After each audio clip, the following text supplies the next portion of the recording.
you're breaking up with an identity in some ways, right? That's hard. You're transitioning from who you've always been in service. There's an identity that's attached to all of that and a way of life that's attached that the civilian life doesn't work that way.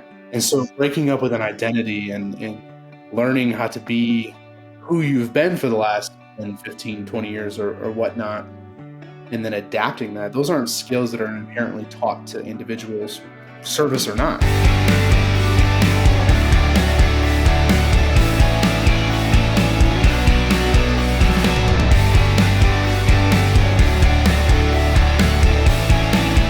Everybody, welcome to episode 10 of the Live Deep podcast.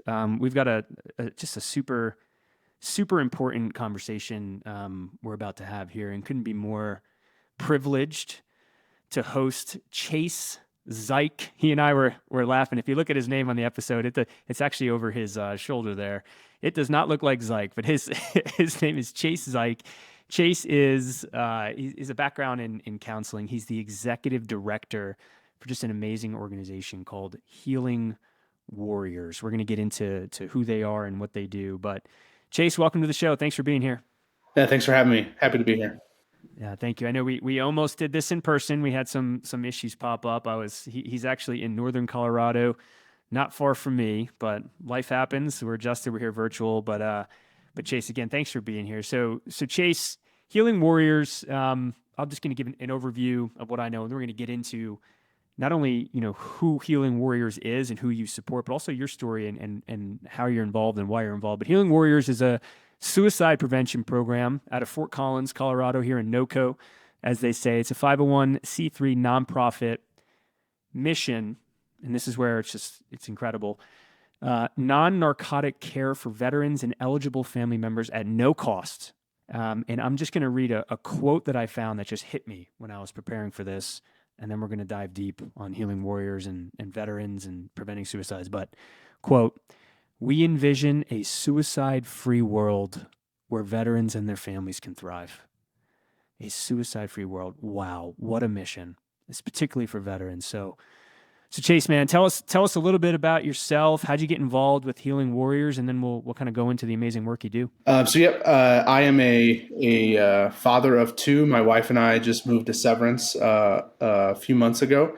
Been in Colorado for about 3 years now. My background is in behavioral health, as you mentioned, focusing with kids and families and individuals as they work through some significant mental health struggles, whether it be your PTSDs, bipolar disorders, autism spectrum, all the way through family struggles. And so I've been doing that since 2009. And then this last year, almost exactly, I've been with the Healing Warriors program. It has been working with this population, with this team, with this mission, has been one of the more rewarding times of my life. And I can't, it's really hard to describe what it feels like on a day-to-day to do work like this. Yeah, but we're gonna try to describe it here. So so with the background there coming in the more of the family setting, working with children, doing amazing work in that area. Talk us through what have you learned? What has surprised you? What's that change been like moving from serving families and children to the veteran community? How's it been different?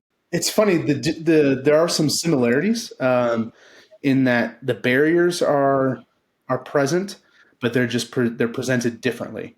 The barriers of accessibility typically are very, very similar. So for veterans generally, separate of Healing Warriors, they're often struggling with how to get care that meets their needs in an individualized way, or getting care that is non-judgmental or non-threatening, or at least the perception of threatening. And I think kids and families often felt the same way too. And to get really high quality care, often kids and families had to fail their way up to high quality care because the good stuff costs money, and many of those folks didn't have it. And at Healing Warriors, this is what attracted me to it.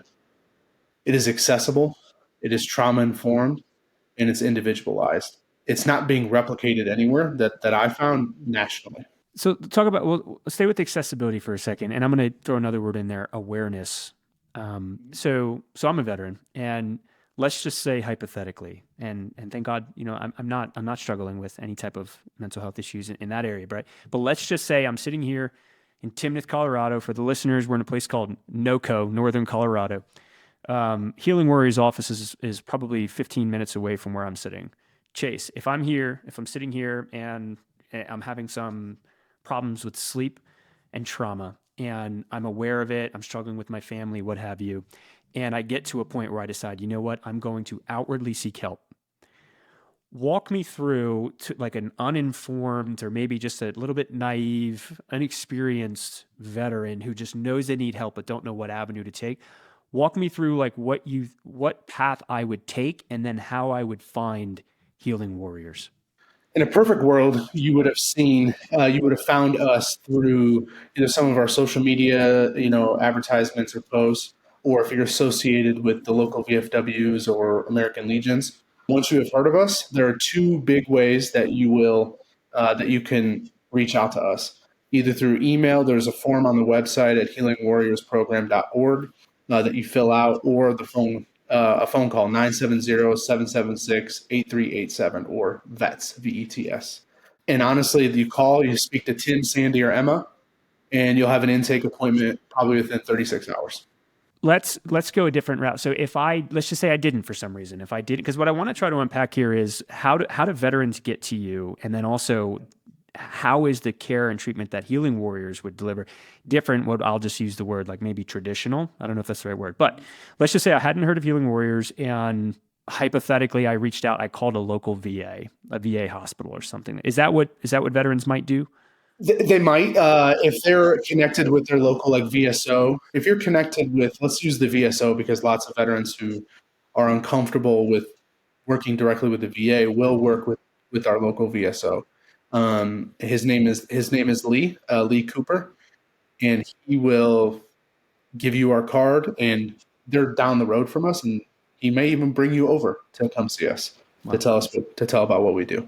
So he would bring you over there. So how would the treatment be different for, let's just say, talk about like the intake process for any type of like broad spectrum mental health issue, whatever? What would Healing Warriors do that maybe is different than, say, the general public who's pursuing a mental health, treatment or anything like that? Walk us through the difference.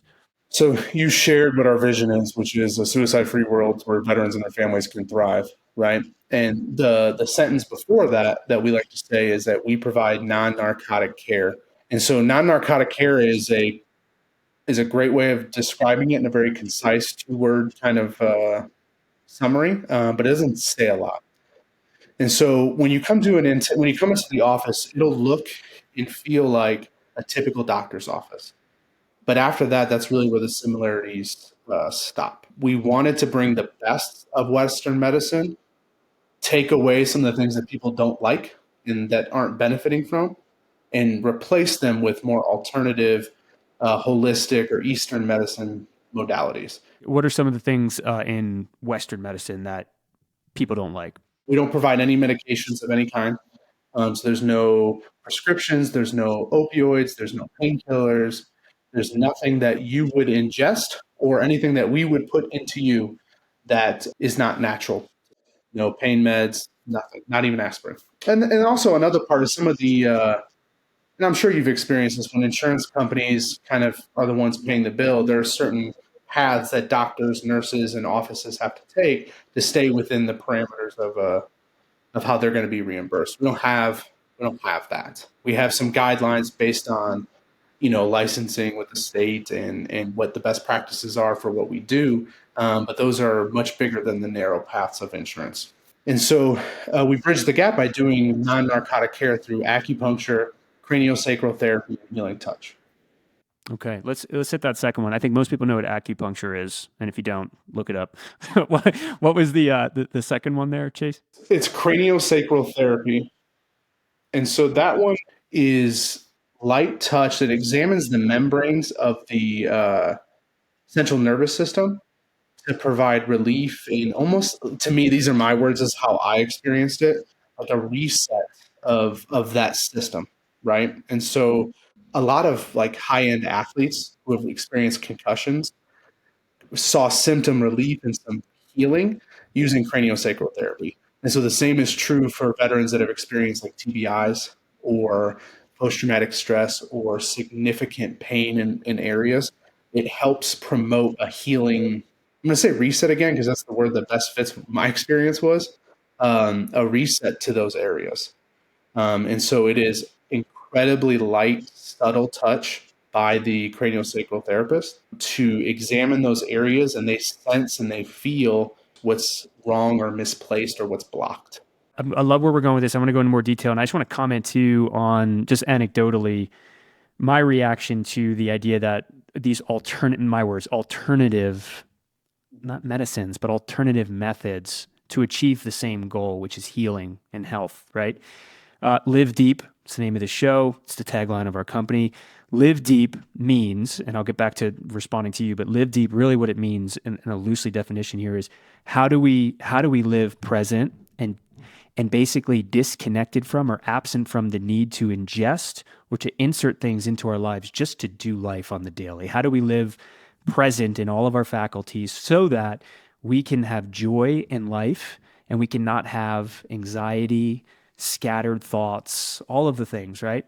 So when I think about, like, for me, anytime I have an ailment or anytime I have an issue, even if it's pain, I mean, right now I'm nursing, I have a herniated disc from squatting. We won't go into it. But my instinct is I don't want to take anything. For whatever reason, it's my instinct. It's if I can get through it on my own, that is my choice. So the idea, and I have struggled with mental health throughout most of my life, but the idea that there's something out there for me that wouldn't require me to become dependent on a medication is extremely liberating, and it resonates with me with what I would want. So I can see why a veteran, or frankly anybody, would walk through your doors to have that ability to be treated without being dependent on a quote substance like medicine. Sorry for the speech, but it moves me to know that there's options out there like Healing Warriors, frankly. You know, if you're coming in with pain, let's say, right? Let's say you've got shoulder pain.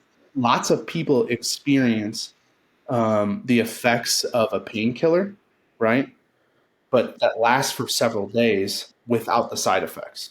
So without the side effects of drowsiness, without the side effects of the fear of addiction, without the side effects of thinking when the next pill is due, right? And all those kind of things. So, you know, we have a client who needs significant shoulder surgery, and they came in for craniosacral and went pain-free for 3 days for the first time in their lives in years. Wow. And didn't even have localized treatment to the ailment. It was the other procedure, and it helped them with It the was how shoulder. it was their sequencing and patterns on how they promote healing in certain areas, and she went pain-free for 3 days. And so there's that. You'll get the effect of a significant painkiller without the rest of it, right?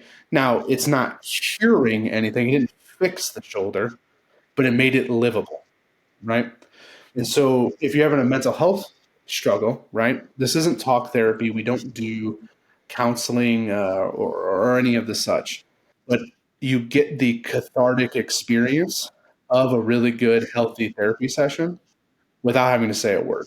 And so you get this release, this sense of calm or relief or healing without having to dive deeply with words what you've experienced. If Healing Warriors is not providing direct talk therapy, is your work done in partnership with therapists? So are they getting therapy outside of Healing Warriors and then also working with you all? We do ask those questions, and we do depending on the grant program and depending on what what each client or patient is presenting with. We do have probably about 400 resource. Oh, what's the word? This would be one of those mulligans. Referrals? Thank you. That's what I'm referral sources in different categories that we vetted ourselves, right? And so that they understand what we do, we understand what they do. Oftentimes, we have a contact person to directly put people in place.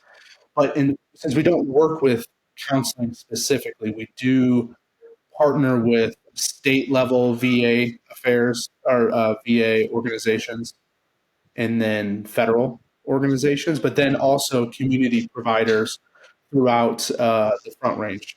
At the state and federal level, we do partner with those entities that have either funded care through the state for veteran affairs or through the federal government through the VA, right? And so we partner with them because those are oftentimes the most accessible areas, but they're also the most veterans are the most resistant or most hesitant to engaging in care in those ways. So we do expand out to other community-based organizations that are veteran friendly or provide veteran friendly services that we don't provide. So individual counselors, food insecurity stuff, joblessness, all those kind of things. We have resources for a lot of those that are separate from state and federally funded programs.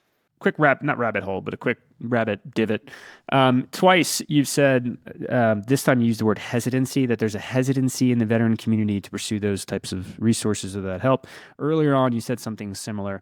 Why do you think there is a hesitancy or maybe a skepticism around in the veteran community around some of the organizations and people that are there to help them? It's a really good question, and I wish I had direct experiences to share them from. So some of this is, what has been told to me since my work with Healing Warriors, but then also friends and family that have dealt with difficulties within the, sort of the VA system at large.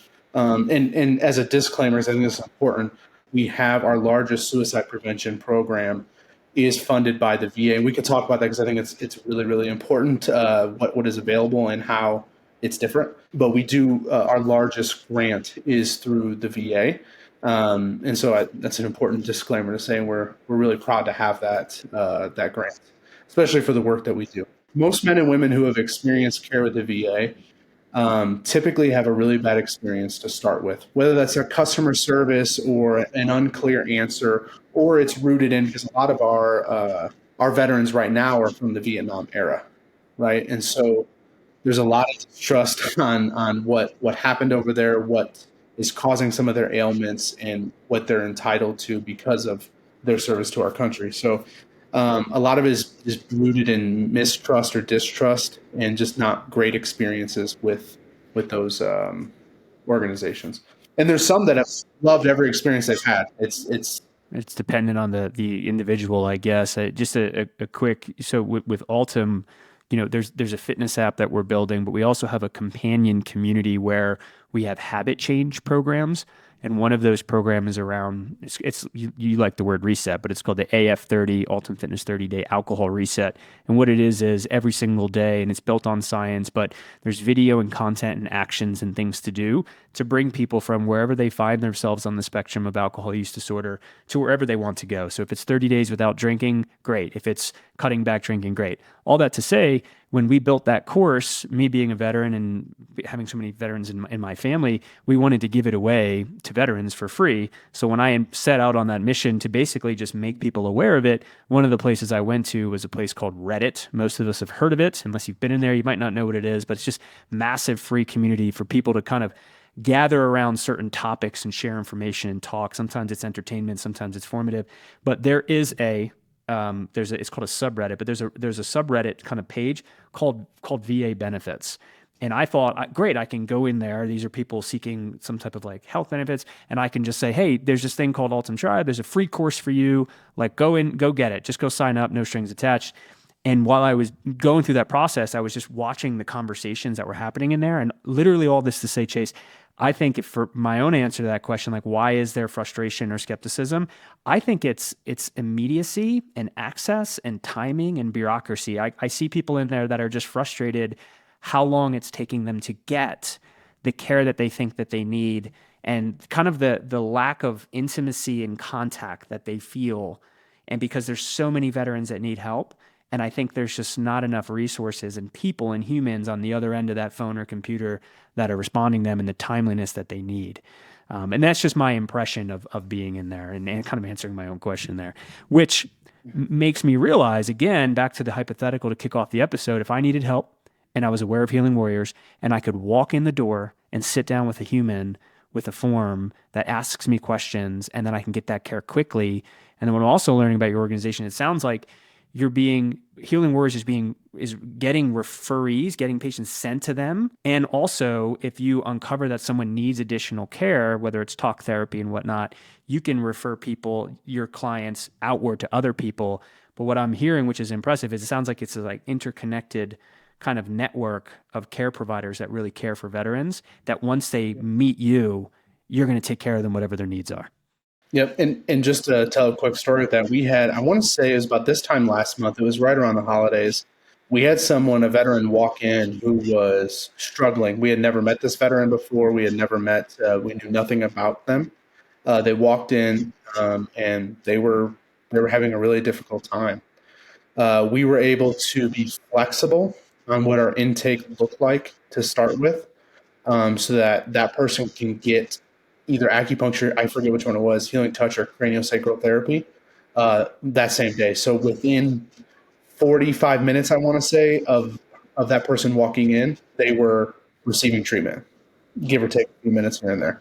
And you're just not going to find that outside of an emergency room, right? And that's at no cost? No cost. If you're an eligible veteran, which is pretty much anyone that does not have a dishonorable discharge. Yeah, got it. That's important to differentiate there. That's beautiful, man. What amazing work that someone could walk in and then same day get that care. It could be life-saving care. And let's pivot there. You mentioned suicide. I was going to go into a little more details of some of the non-narcotic care, but you mentioned the grant and everything. So let's talk about suicide for a little bit, if that's okay with you. Maybe we'll lead with some statistics. I think the general public knows that suicide is a serious issue for veterans. I mean, it's such a no-brainer. Yes, of course it's serious. It couldn't be any more serious in terms of mental health issues. But I think most people know it's an issue for veterans. What's some data, whether it's Colorado, national, but where are we at in 2024 with suicides and vets? What's going on? And then, of course, I want to get into what Healing Warriors can do about it. The numbers I'm going to reference here, right, and I'll try and do this as concisely as I can without pretending like I'm a statistician. So this report is the 2023 Veterans Administration suicide report for year 2021. Suicide rates remain elevated a little bit. They remain relatively stable, which is not great because they didn't go down. But what this report tells us is that there are two specific demographics that are at incredibly high risk. So 18 to 34 is about 55 suicides per 100,000, which is significantly higher than the average population. What's your guess on the average population? I'm not sure. I don't want to misquote it, but it's less than that for adults. I think, again, disclaimer, I believe adolescents, especially female adolescents, are probably at a similar high rate. No, it's significantly higher. So 18 to 34-year-olds are the highest in the veteran community, males. In general, excuse me. Female veterans of any age are the ultimate highest, though. And I think the numbers are that almost half of female veterans experience some level of military sexual trauma while they serve. But they are almost 3 times more likely than the general population to commit suicide. Female veterans are committing suicide at a higher percentage than males in general. And did you say that it's estimated half of female veterans will have suffered through some type of sexual harassment? That's alarming. That's a whole nother conversation. VA just released it's about 1 in 3 women, so 33%. I was a little higher estimate. Do you think that I'm going to ask about whether that trend for veterans is going up or down based on like the time of war? You mentioned Vietnam era. You have the Gulf War. Is it stable throughout? This is like a chronic prevailing. It's pretty stable, and this is a public report, so I can share this with you. It's pretty stable. It's increasing for many of the ages, though. The only real significant decrease was older veterans, so think like 70 plus. This next question is probably impossible to answer in an hour conversation, but trauma, exposure to significant trauma, like capital T trauma. But why 55 out of 100,000? That's so many. What's happening in that community? And then let's talk about what we can do about it. So I wish I had a really straightforward answer. So I'm going to try and give some grace to our government and our sort of just society in general. How we understand and engage with what suicide is, what causes it, and what prevents it is going to remain behind, I think, the rates. Does that make sense? So how we understand and what we do with that understanding will always lag behind. There's a lag between how we understand what we have and how we change it. I think that's part of it. But then each suicide is individualized to the path they got to that moment and then what they did with that moment.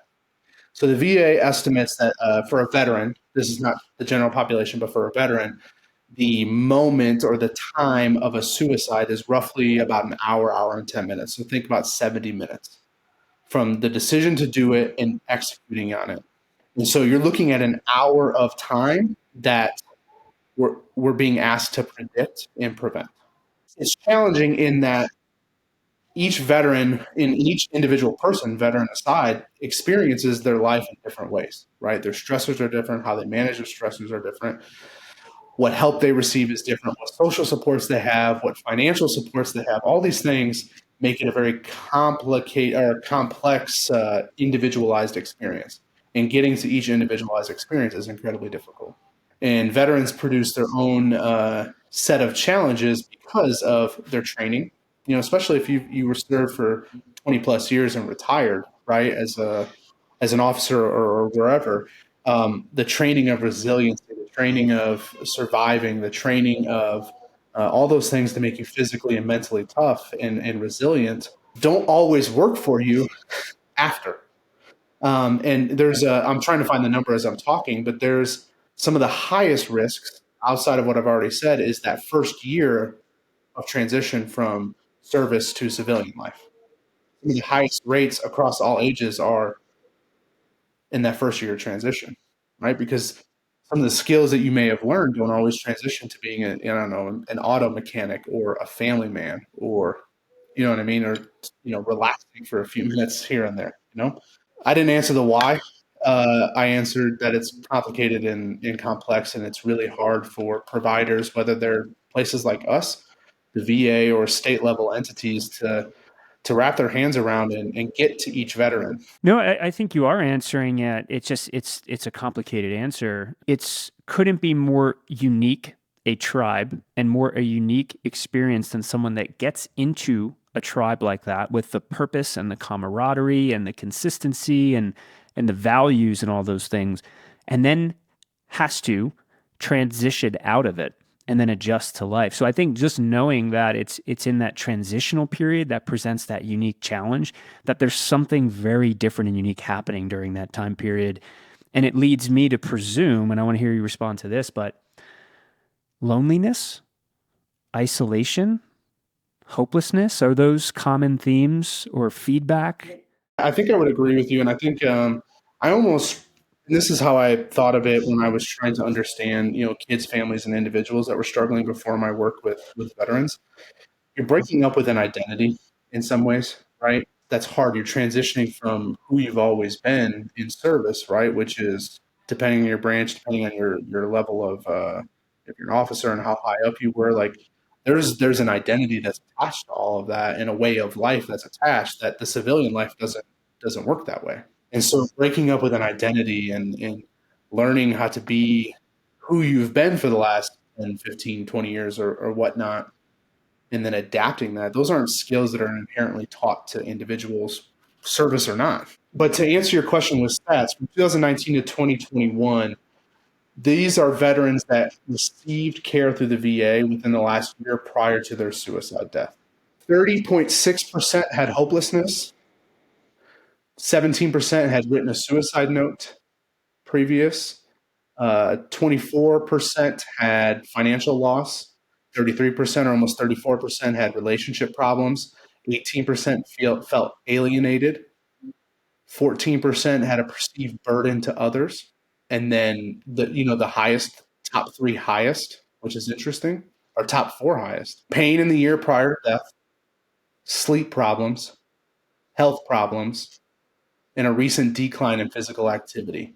So over those 2 or 3 years, those that had died by suicide who received VA care, which is, looking at the number here, about 2,600 veterans. Gosh, so in some instances, those warning signs are there. The warning signs that the general population doesn't attribute to suicide. I think if you were to ask the general American, what are some leading factors of suicide? I think a lot of them will be able to say trauma, depression, maybe like a significant loss. Maybe they lost their job, like, you know, those kind of things. They'd be able to, but recent pain, sleeplessness, decrease in physical activity or cognitive decline. I don't think we would attribute those to suicide risk. No, we wouldn't. We wouldn't. And just a quick public service announcement. When I hear that, and I obviously what goes back in my mind is I'm listening, I'm digesting the data, and I'm also thinking like, what the hell can I do to try to help? It's like I think that the little things matter, and I think anybody listening, if you just know of a veteran who is separating from the service, whether that's a cousin or a friend, whatever it is, like if you hear about someone that's like, hey, this person's entering into the general public from that service, reach out. And it could be like, just shoot them an Instagram, direct message, say, hey, I'm so happy and proud of your service, and stay connected, whatever. But I feel like there's little things that we could probably do collectively that will make those people feel appreciated and supported. Because I'm assuming when they get to that place where they're feeling hopelessness and all those things, it would mean the world if people just like thanked them and reminded how grateful we are. And then a question that I have is, you're sitting, Chase, you and Healing Warriors, you're sitting on the other side of that transition and helping people either during the transition or post-transition, like these Vietnam vets who are absolute heroes, by the way. I want to know, and I don't know that I'm just riffing and talking to you, but our United States government knows these statistics and knows that the transition is one of the harder, more difficult challenges for their veterans. Are they also addressing that like pre-transition period as those vets, soon to be vets, as they're getting discharged? What are they doing to orient them to this new world that they're stepping into or re-stepping into after serving? It's like, I see it as you got to be doing the work on both sides, preparing them for the transition and then assisting them in the transition and then obviously afterwards. But are they focusing on that? I'm not sure, but what I think this is, whether you knew it or not, is a good transition to the grant that we've received, because I do think it speaks to a little bit about what they're trying to do or what they want to do. And so the grant we received is called the Staff Sergeant Parker Gordon Fox Suicide Prevention Grant, or as we just call it, SSG Fox. Staff Sergeant Parker Gordon Fox committed suicide a handful of years ago, and his story was it found its way through the upper levels of the VA and government. And so I can't remember the year the legislation was actually passed, but in 2022 they released a notice of funding, which is what they do for any grant program, whether it's VA care or veteran care or energy plans, right? There's a notice of funding, and it was a pilot program for 3 years. So it'd be years 2022 to 2023, 23 to 24, 24 to 25, for community-based organizations to be funded by the VA to provide suicide prevention care in their individual ways. So we provide things that the VA doesn't provide inherently, right? They have some acupuncture clinics for sure, but the other things they don't provide. And so we are one of 85 recipients across the nation to receive this funding, now 2 years in a row. And it enables us to provide suicide prevention care at higher, more enhanced ways while crafting it around the care that we already do. As I understand, and this is how I have synthesized the information that I've read and learned about, the VA wasn't reaching as many veterans as they hoped for, but they knew that veterans were trying to receive care in their local communities. And so if we spread the net wider and we spread the funding wider and give it to the people where veterans are going to, where they trust, where they're putting suicide prevention into the places that veterans are going to. So trust is already developed, a presence in the community is developed, and the net is wider so that we're stopping suicides at the local level. So this is a pilot program. It's been an incredible experience. It has really expanded what we're capable of doing these past 18 months or so. Wow. Yeah, I'm looking. It looks like he was 25 years old when he committed suicide. It looks like so that's a beautiful thing that our government's doing. So essentially, what they're saying is like, look, we want to reach people. If we're not reaching people, then we're going to invest in local people who are going to reach people. Like if you've got the relationships out there, Healing Warriors, here's some money to take what you're doing to the next level and reach more people. That's beautiful. It really is, and what it helps us in three primary areas. It expanded what type of suicide screenings we were providing. And then it helped pay for the staff to provide those screenings, right? And then second, it expands what outreach we're able to do. So outreach for us is, what are our strategies, our tactics, our movements to bring an individual veteran into us? And so it expanded our ability to do that. And then lastly, it funds care, the services that we provide, for about a year, maybe a little bit more. And it lets us configure it in ways that we wouldn't have been able to do before.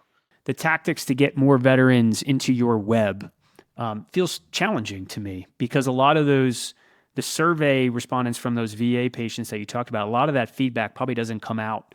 And if it does come out and get out, it's in these very like isolated moments. And what I mean is, I'm presuming that part of your outreach to get more veterans help, you have to be plugged in with all of the local healthcare facilities. Like up here in Colorado, you have UC Health. I'm sorry, but this is just the way my mind works, like executing in strategy. It's like every single family practitioner that a veteran could walk in that door and fill out a survey, one of those like symptom surveys, fill in this bubble, how much depression have you felt in the last 10 years, whatever. They need to be aware of like the alarming statistics around that community, and then immediately act and send that person to where they need to get help. A little bit of a diatribe by me, but I can see the challenge that you have knowing that there's veterans all over the place that could become that statistic. And it's like, how do you get in front of them and prevent before that hour mark starts ticking, before they make that decision? How do you get in front of them to prevent that? And that's a challenging work.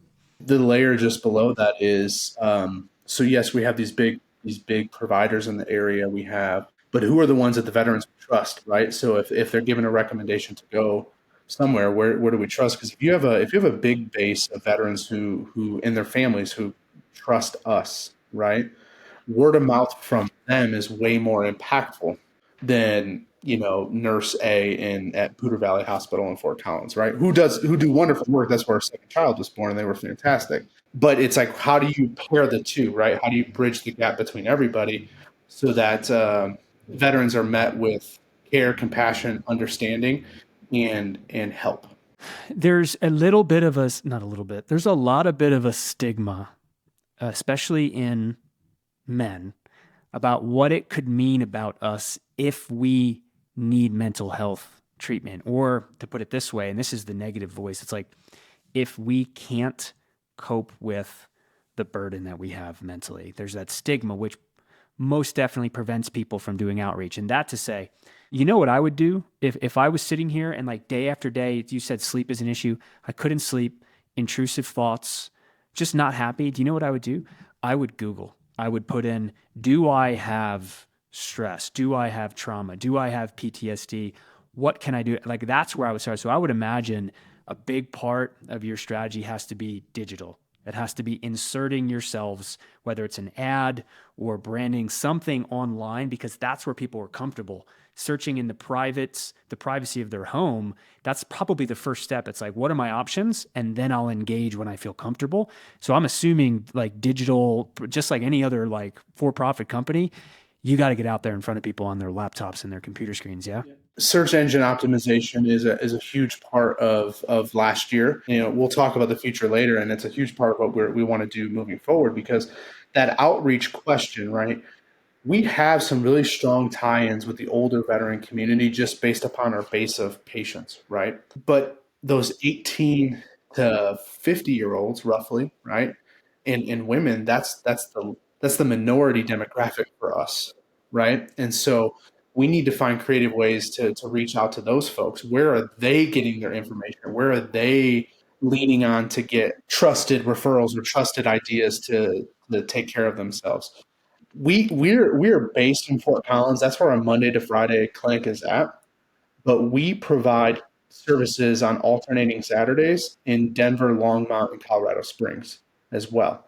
And those are all at no cost. So the second Saturday we're in Denver, the third Saturday we're in Longmont, and the fourth Saturday we're in Colorado Springs at different VFW posts or American Legion posts.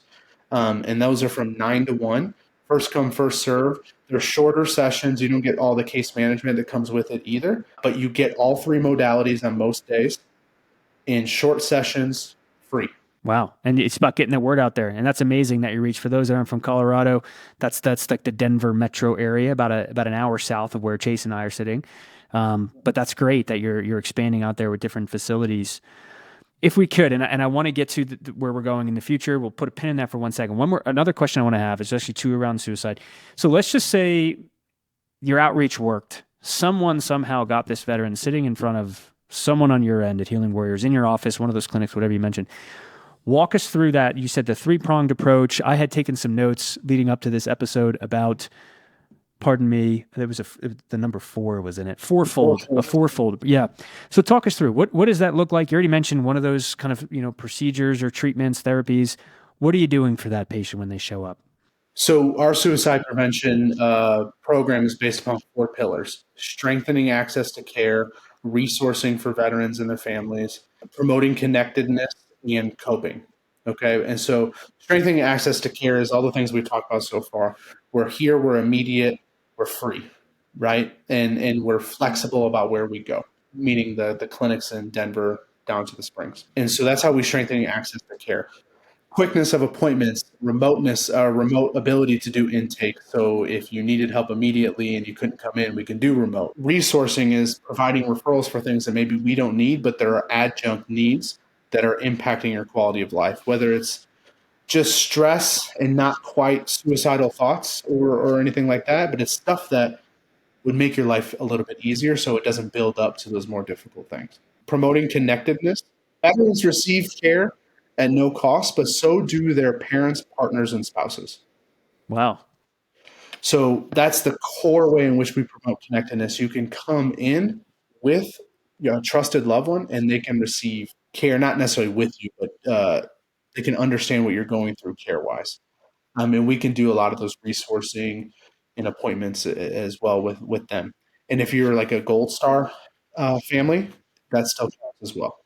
Talk a little bit about Gold Star real quick for people that don't know what that means. So Gold Star would be if you lost a family member, if your spouse died in action or while in service. The service member does not have to be living or even know that you're coming. You just have to be able to prove that you're married to a veteran or that you're the parent of a veteran. Chase, that's beautiful that family members can be cared for as well, because when a veteran is suffering, let's just use the context of a marriage, their spouse is suffering too, whether it's because they love them and feel for them or because they're going through a stressful period together to become one, right, in the flesh. And the fact that I'm just picturing a wife walking in alongside a husband and, them both being able to get that care literally gets me emotional to think about. But that's beautiful. That's absolutely beautiful. I think the one way that I think I can describe this to see why it's important, even though you just did it really, really well, but a lot of us have experienced needing to care for our parents when they've had significant problems. And that is typically a shorter amount of time, right? So picture what that felt like for you, right? I had to do this for my dad. Picture what that felt like. That was maybe 6 months of my life, a year of my life. But think about being married to something where significant problems are happening as the caregiver. Now, the caregiver is trying to sacrifice themselves as much as they can to take care of the person that they know is struggling with things that we won't understand or they won't understand or that's outside of their control. Take it from 6 months to 10 years and how that builds up. And so bringing care in together directly promotes connectedness, but indirectly over time should hopefully improve the relationship. Yeah, and provides hope as well. The story I'm going to share later will share how the ripple effects of what that looks like. The last pillar, though, is coping. So I've said this a couple of times in passing. We don't necessarily cure anything, but if you continue to come with us, you can keep a lower baseline of stress, anxiety, sleeplessness, pain, emotional discomfort, PTSD symptoms, etc. But you don't see us every day. Typically, you see us once a week, give or take. But we provide coping tools to the veteran and their family members at no cost as well. So most of that is typically these guided imagery audiobooks. So they're roughly about $40 to $50. No tech required. So like my grandpa can plug in a battery and put the headphones in, right? We provide that to them at no cost. We have aromatherapy inhalers. I don't know if you remember like the little Vicks things you used to be able to sniff back in the day. Like No. anyway, well, when you come visit the office, I'll show you them, but there are these inhalers, the aromatherapy inhalers that help with a variety of symptoms like smoking cessation, queasy stomach, chemo relief, anxiety relief, sleepy, wanting to go to sleep or wanting to wake up, right? So again, all non-narcotic natural remedies to help boost those things. And we have a bunch of other coping mechanisms. So that's a 4-pillar approach to suicide prevention for us. Well, okay. Have you, Chase, either directly heard of or have any experience with a veteran who said to either you or a colleague, I was considering suicide and now I'm not? Because of our care? Yeah. Yep. I don't know the full details. It was a client that I met after I started the job, and he had already been seeing us for a little bit of time prior to that. But he mentioned that how very very close he was to doing something drastic, whether that meant suicide, leaving his family, whatever. But he will say that, and he has said that we've saved his life. And he's gone on to be an incredibly successful business person, and still supports and engages with us at this time. And he was probably years ago when he started. My hope and even prayer for you, Chase, and any of your colleagues that might listen to this is that you don't lose sight of how significant and important and meaningful your work is, because to save one life is something that most people don't get to say that they've done or to have the privilege of being involved in. And here you are making it your career. So thank you for what you do, because that's incredible, all of it. I'd love to hear if you have any other kind of, stories or anything about the work you do, just to really bring it home and bring color to how important your work is. I like the story. I like telling it because you hear how we're helping the veteran, and that's inherently clear just based off of our stats. Like, we know we're helping veterans.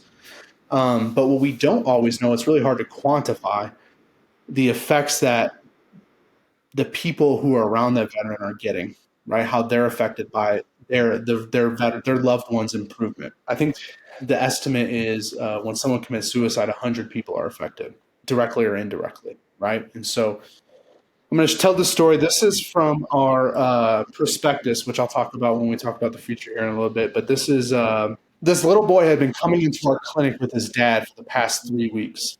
He was about 9 years old and usually had a little toy car or some plastic toy soldiers that he would play with. He would very quietly sit in one of the big chairs in the reception room and use the arms of the chair as his racetrack or the next hill that his soldiers would conquer.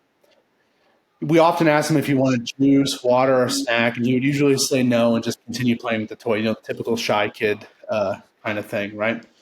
But the third visit was different. He had more light in his eyes. He was brave enough to come up to our receptionist, Minor Kelly, and asked again if he could have some water or juice or a snack bar. It was Halloween, and so he much rather preferred the candy bowl. And she let him pick the candy. And so the boy's father was always the last appointment on that day. And so Minor sat down with them for his free time, and they pulled some more cars out, and they started playing with them together. The boy sighed, and he said, and these are quotes, "I love the days that my dad comes here." And Minor asked him why. And he said, quote, "It's because as soon as we start coming up the stairs to come here, he starts to feel better.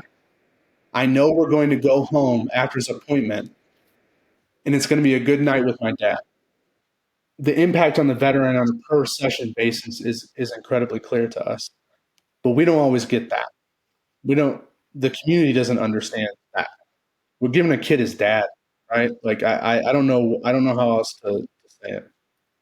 Yeah, the child's voice says it, and that says it all. I mean, yeah, thank you for sharing that, because that's the stuff you miss. You think about, if you allow yourself to stay on the surface and talk about statistics and data and things like that, but the work you're doing is what happens when that person leaves and goes home, and then that impact is generational, multifold, multifactor, whatever. But what that person does as a healthy person versus what it looks like to be unhealthy can just change the trajectory of not just that child, but their family, so on and so forth.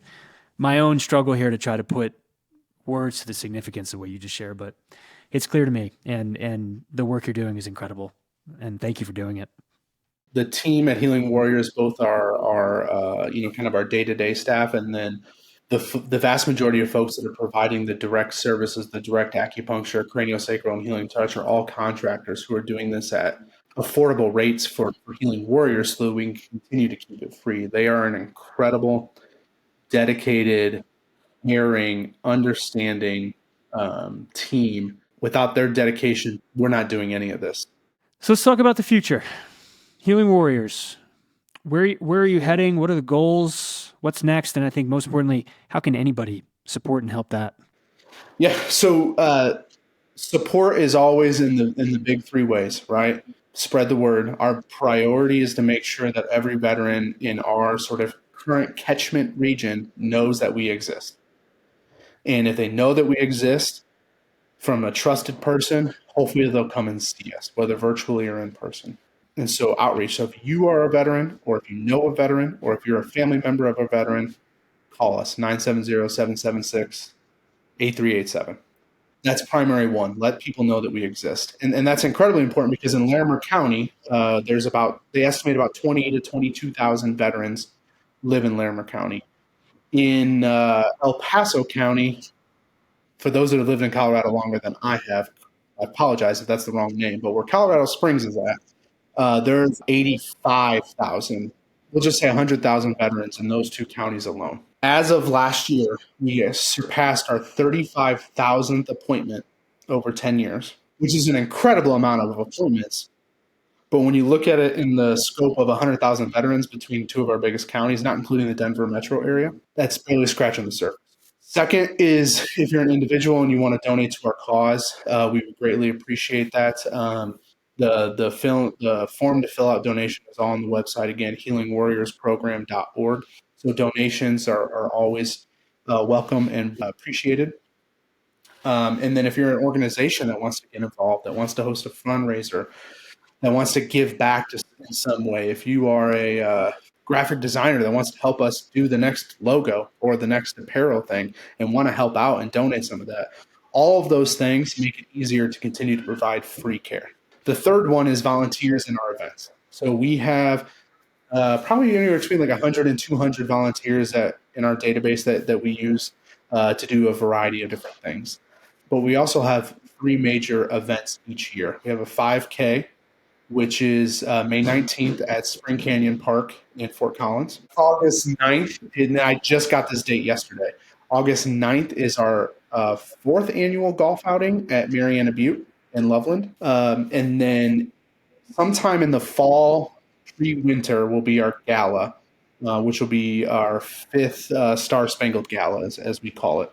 And those are our big fundraising events and a big awareness events. Those are the big ways to be involved: is outreach, donations, sponsorships, volunteers, and the events. The reason why that's important is because we are in our 3rd office, our 3rd building, our 3rd office space, and we've already blown past the seams of that building. We are this year going to be launching our capital campaign to start raising money for our own building and to grow our services in really significant ways. We are making an impact along the Front Range, but there are people that don't live on the Front Range that are veterans. There are people who live in other states that are veterans. We are doing something that no one else is doing nationally, at least that we have found, and we want to make sure that our impact is growing with that. Veteran suicide is not just a Colorado problem, it is a national problem. And so how do we push those seams? So we are going to be launching a capital campaign hopefully sometime this year so that we can start fundraising for our own building that we own, that we build, that we renovate, whatever it ends up being, so that we can double, triple, quadruple our services and remain viable for decades to come.